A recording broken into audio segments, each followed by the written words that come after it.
He is a veteran voice actor and is listed in the Guinness Book of World Records as the most prolific video game voice actor in the world. His body of work includes, and make some noise if I mention something you like, Cowboy Bebop, Wolverine and the X-Men, Big O, and of course the incredibly undervalued Giant Robo. Don't worry if you've never heard about it, but I will always tease him with this. Today he joins us as the voice of Imperial newscaster Alton Castle and probably more famously as Ghost Crew member Kara Aurelios, better known as Zeb. Please welcome Steve Blum!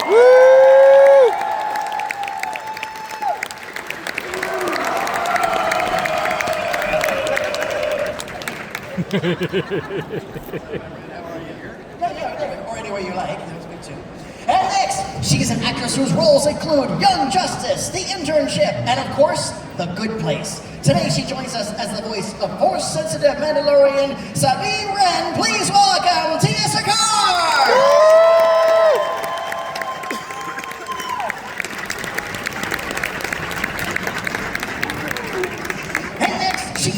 Whose credits include Young Justice, Harley Quinn, Star Trek Lower Decks, yes, she's done Star Trek and Star Wars, and Guardians of the Galaxy animated series. Today she joins us to discuss the role of Twilight pilot Hera. Please welcome Vanessa Marshall!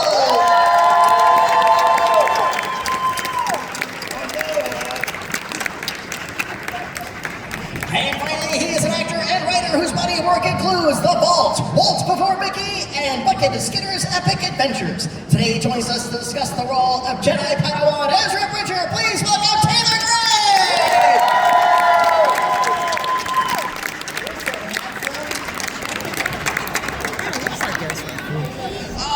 Friends, thank you for joining us here this weekend at Ocala. Thanks for having us. No, our pleasure. Everybody's on should be on, so like too.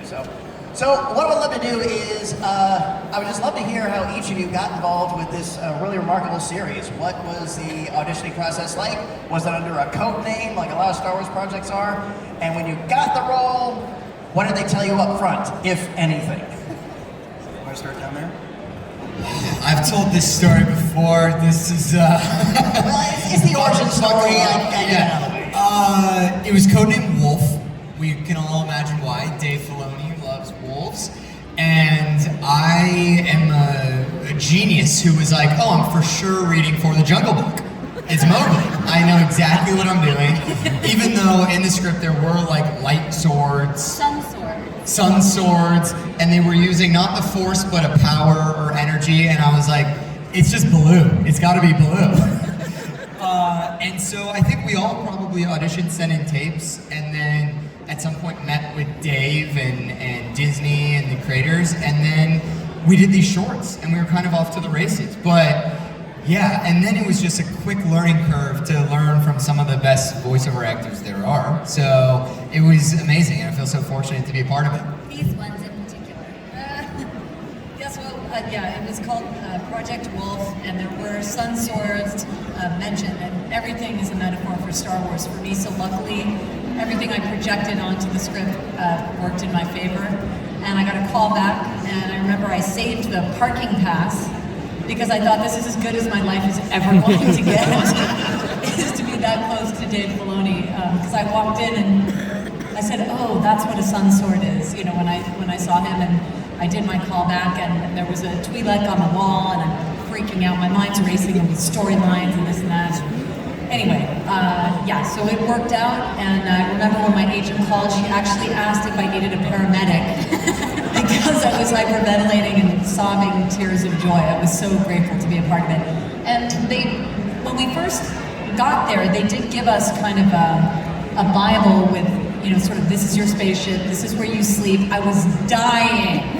And they gave us lunch. Like, wait a minute. They had sushi. Like, I was just like, oh dear. Yeah, it was sushi. We had sushi. Well, you were in England. You could, Nothing. Anyway. And I liked it. Well, so we did the shorts, and I didn't really know Freddie at the time, and I was just so excited. It was really great. Same, all of that. Like I auditioned for a show named Wolf. I was very, very new to voiceover world because I was primarily or almost exclusively an on-camera actor before then. And so this was one of my first like voiceover audition, for animation opportunities, and I did not have any inkling that it was Star Wars. And then like months went by. It was like a while, and so I had put it out of my mind, and then I got a phone call from my agent saying, "Hey, do you remember that thing that you read for a few months ago?" I said, "Yeah." And she said, "Well, you got it, and also it's Star Wars." So that was a wonderful phone call to receive, and then I met. Well, you were in London, so we didn't meet him yet, and Taylor actually hadn't been cast yet. I think you were the last person to be cast. We needed our Mowgli. Yeah, we did Mowgli. He was in the jungle. We had to go find him. So our There we go. our first session was just Vanessa, Freddie, and myself doing those little interstitial shorts, and I was, basically just trying to act as though I belonged there and hope that nobody realized I shouldn't be and I didn't get fired. That was like my main objective. Yeah, I auditioned from home, as I do for everything else. It was called Wolf. I had no idea what it was. Got the call back and went to Disney and sat in this room in front of all these people from Disney and Lucasfilm and was absolutely terrified, but I didn't really know what I was working on even then. And they wanted me to go through a whole litany of different dialects. So we tried German and Swedish and Italian and French, all these different things. And then they said, okay, fine, that sounds good. And I never thought I would book it. And so I went away. I was at a Transformers convention in Birmingham, England. And all of a sudden I get the phone call from my agent. She says, you booked this show and we need to get you out to a studio. So they brought me to this little private studio out in the suburbs. And it was this wonderful, sweet little old couple. They looked like Mom and Pa Kettle, English version. They welcomed me and stuck me in this really hot, sweaty booth upstairs. And I'm flipping through the pages and I'm looking at it and I just see stormtroopers on the pages and I went, oh shit, this is Star Wars. This is Star Wars! And Was that your first Star Wars anything?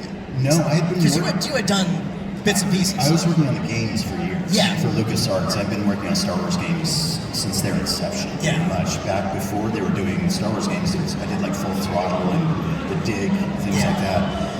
But never on a show.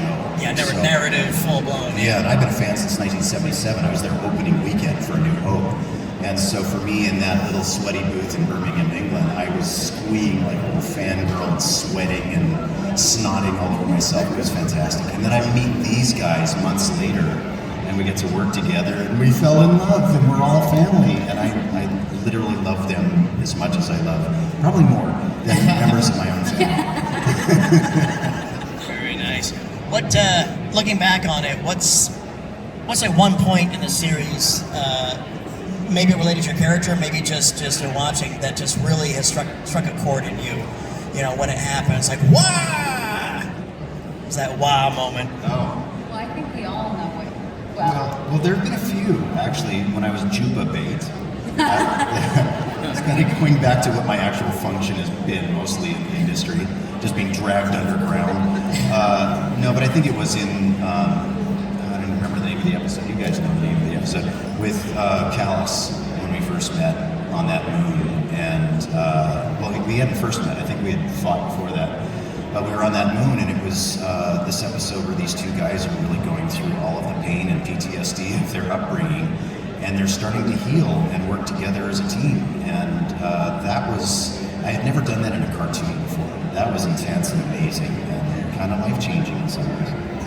What's the Cindy Poitier movie where they're chained together? Enemy Mine. Enemy Mine? No. I can't. There's that City Poitier movie and they're enemies. They're chained Enemy together. Mine, I think is what it's called. Maybe. It was Louis Gossett Jr. as the Louis alien Gossett. in Enemy Mine.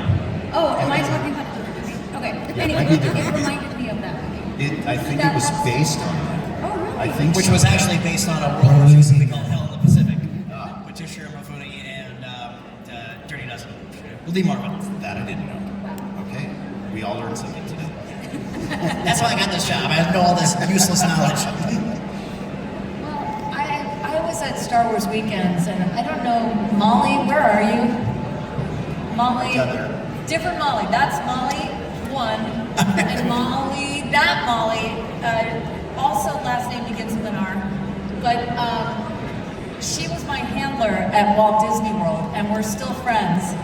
And the moment that I realized Molly is my lovely handler, if you come say hello to us, you'll meet Molly. Say hi, Molly. But Molly and Ryan are my dear friends, and I'm on stage with Chewbacca and Jar Jar Binks. Peter Mayhew, it was his birthday, and they had a Millennium Falcon birthday cake, and he had just had surgery to be able to walk and act in the first film that they were, sort of the latest versions with Disney. And he walked up and blew out the candles on his cake, and Obi-Wan Kenobi, James Arnold Taylor, had just given me mouse ears. And Chewbacca was my first action figure, and I tried to act normal, but I went into the bathroom after that and just started sobbing. And I know a lot of times we all, as we progress, children love them, adulthood is interesting. Things get challenging, and sometimes you just think like, oh, how am I ever going to get through this? Sometimes you just never know.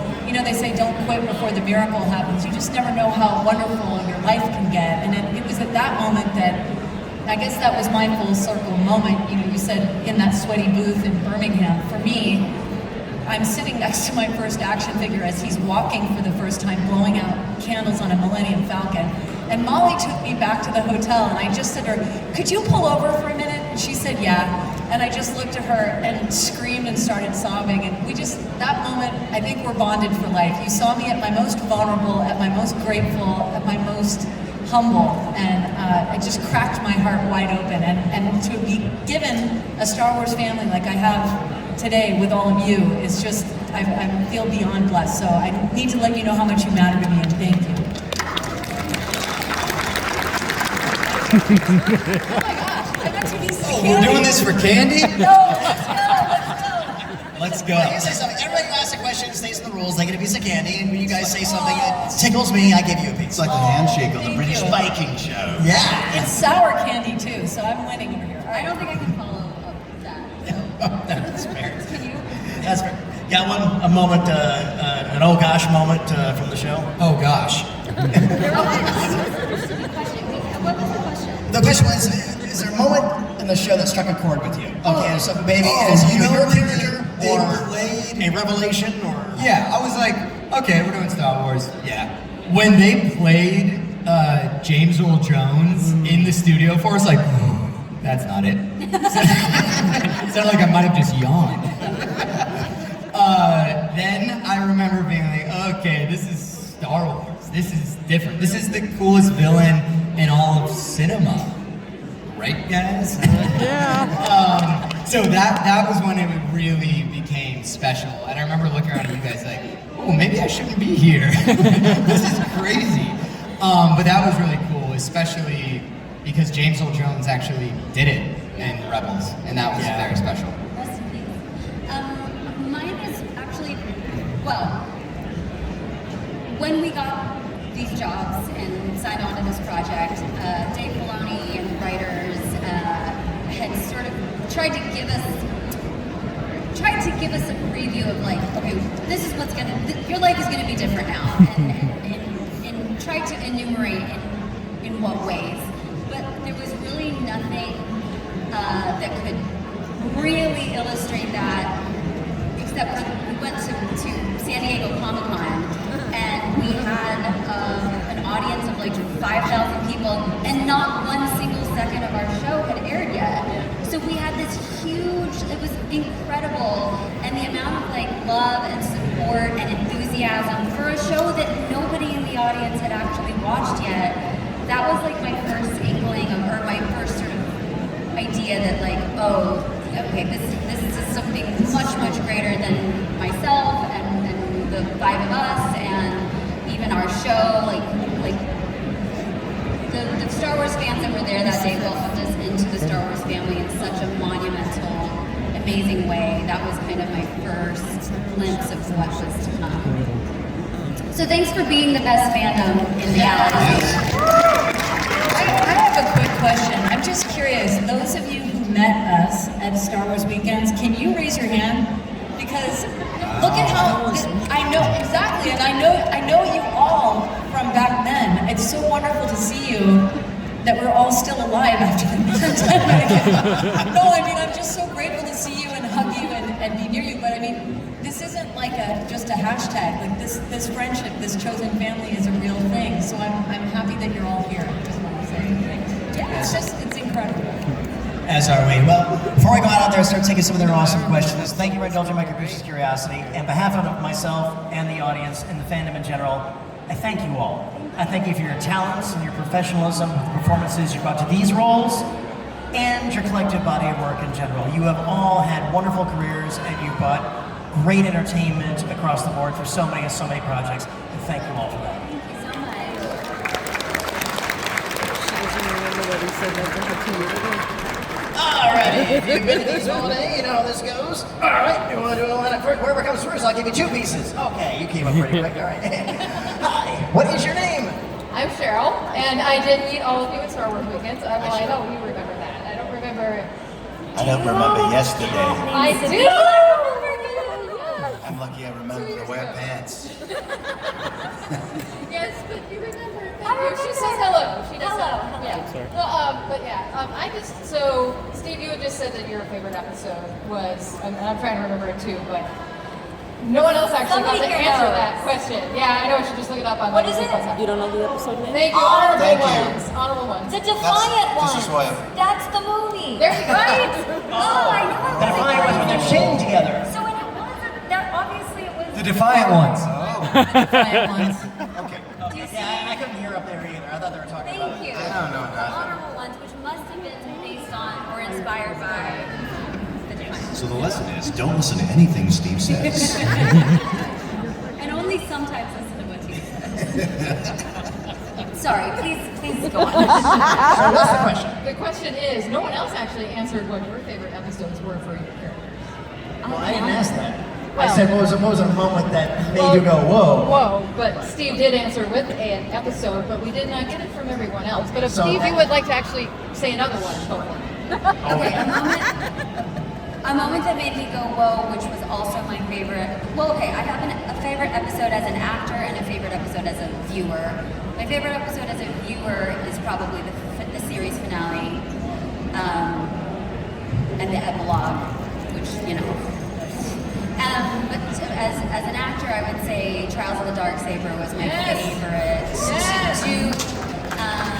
Guys, it was the most challenging for sure. Certainly the most emotional and like the most vulnerable that Sabine had ever been or allowed herself to be. And so getting to record that one was really special.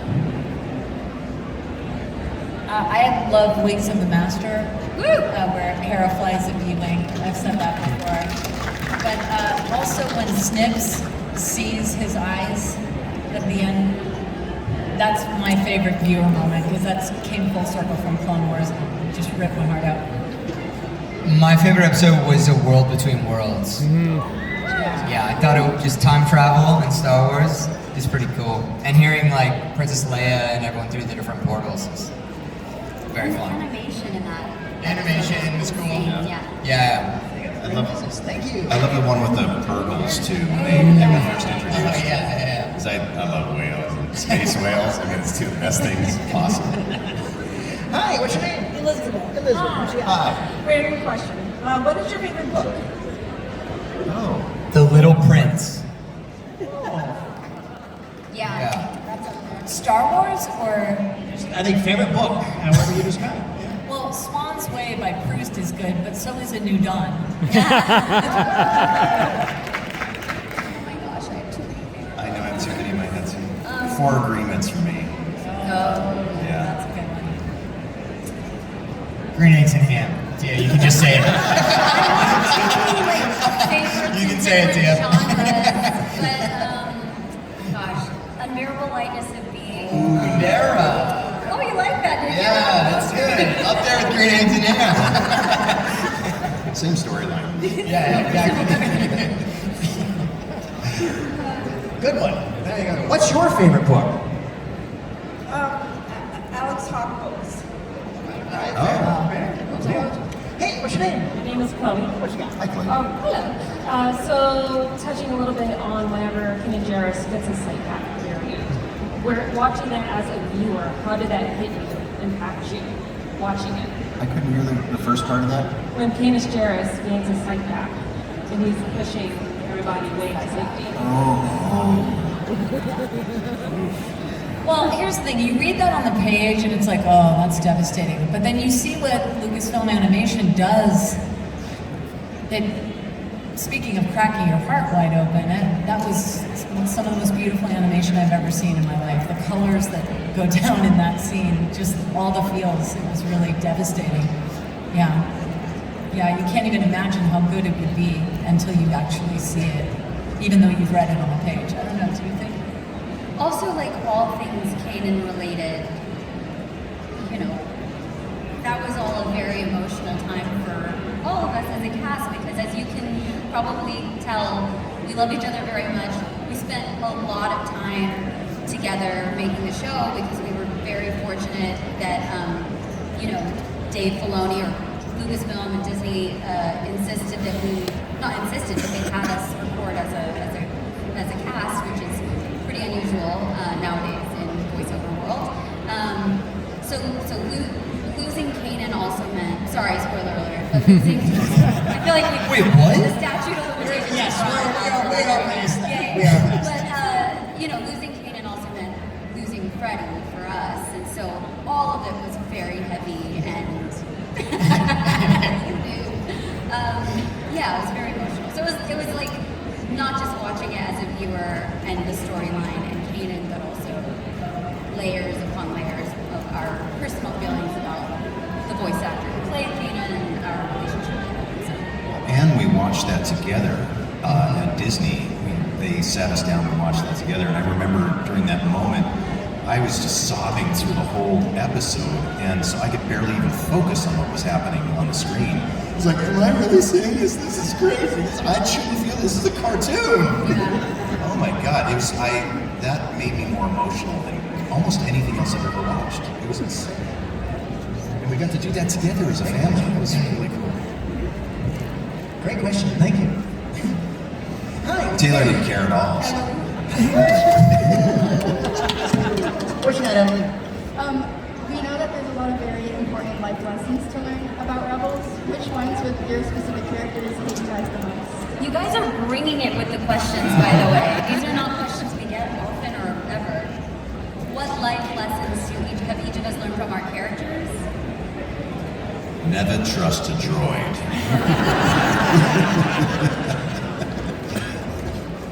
What are the Pressy. quotes of like, you can only go so far alone, but together even further? The many different iterations of that, of like realizing, especially for Ezra, that by joining up with other people and being vulnerable and trusting and having faith, it opens up a whole nother world of possibilities. And I think that's something that for all of us in our own lives, it can be tough.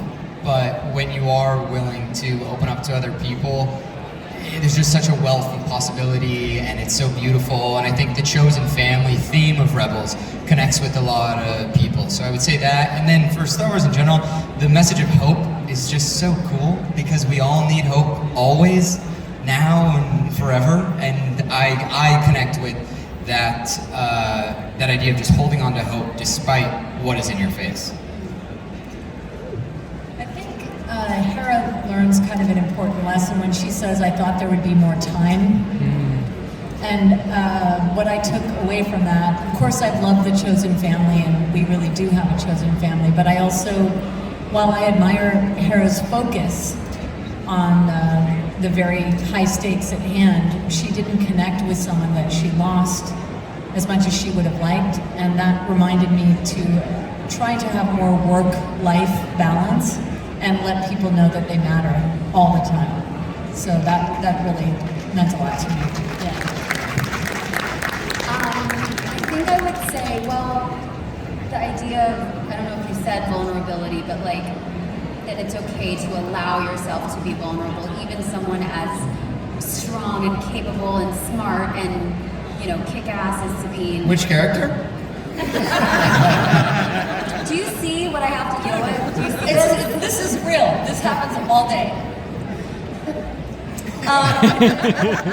And then beyond that, I think for Sabine specifically, I genuinely am like her #1 fan and find her so inspirational. But just that, like, fighting the good fight is never not the right thing to do. And despite like adversity or naysayers, like being passionate about something and fighting for those who can't fight for themselves, or fighting for the underrepresented, or people who are at risk is always like a noble cause, and to not let critics keep you from doing that. And I think that I look to her for inspiration in that way. Did you learn anything from it besides good taste in cosplay? Good taste, yeah. Yeah, everything that goes on in Rebels with all of the family really like reminds me of my family, even though we're not like a proud family or whatever, but everything that goes on, like Vanessa, you and Hera, like you remind me so much of my mom. Oh, you must have a really good mom. In the way that, like, listening to the Point of Rebellion, you and Taylor are bickering, I'm like, oh my god, me and my brother had the same fight yesterday. And it's clearly not acting, you know what I mean? Yeah. Great question. Thank you very much. Thank you. Hey, what's your name? Name's Julian, my friend. What's that? Alright, so first off, big fans of you guys, thank you very much. Ever since Dave Filoni started working on live action works with Mr. Blum reprising your role as Zeb for Mandalorian, or you three getting your recast for the live action Ahsoka series, which in my opinion they did such amazing work.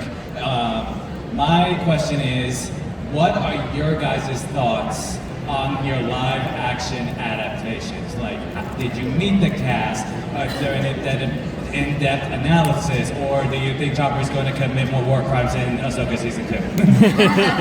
Well, they've never seen it, so I mean, I've seen it, and I was, as a fan, I was very happy to get more information, as to where Ezra went and all that stuff. Yeah, it was very exciting to see those characters translate from animation into live action. And my ex-husband Andrew Kishino is the voice of Saw Gerrera, and he was played by Forrest Whitaker, and it's lovely in this sort of Star Wars family that we have. Forrest was so kind. He came up to me at a Chicago celebration, and he said, "Hey, Vanessa, how's Andrew doing?"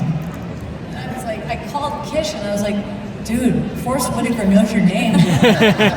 So I mean, they really do care. And Mary Elizabeth Winstead was at New York Comic Con, and I was going to be there. I've never met her, but she wanted to take photographs and do photo ops with me, or yield some of her time. So I look forward to meeting her, and it's just great to have a nice, huge Lucasfilm family.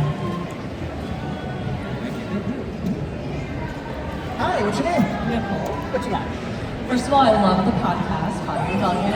It's great, everyone should listen to it. Thank you. Second of all, my question is, if your character could describe their relationship with Chopper in one word,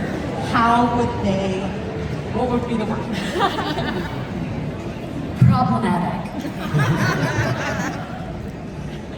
Cuddly.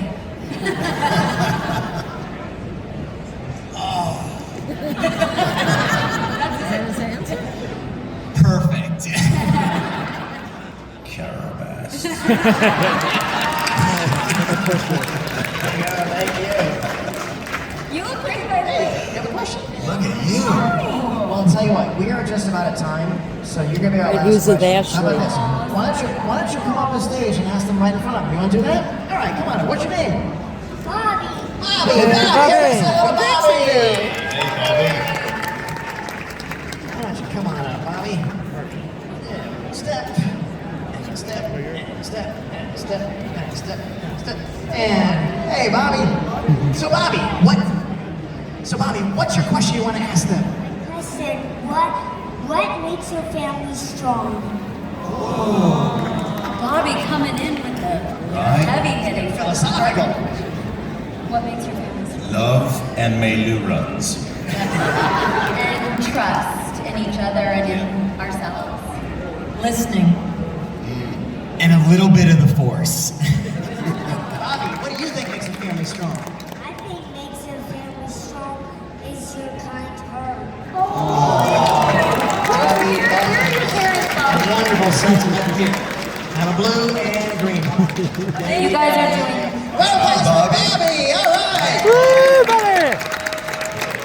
So, panelists, what's on everybody's docket? Does anybody have any projects you may be allowed to share with us? Well, we do want to invite everyone to join us on our Star Wars Rebels Rewatch podcast. If you come by and see us, we have little cards for you with a QR code to go and subscribe. You can listen to us.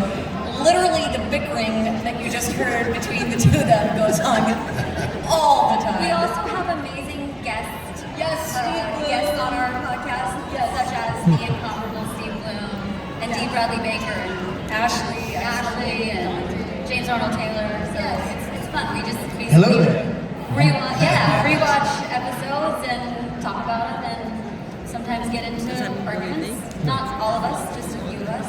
Yeah, but it's what we wanted to do was bring this kind of fun energy that we have at cons. Not everyone can get to a con, so we wanted to have a con between the cons, and so it's a great way for us to keep hanging out. And so we hope that we can, stay connected in that way. So come see us. We'll give you the QR code, and we'll stay connected. It's super fun. I have some of the cards at my table too, guys. So if you're there, grab one, please.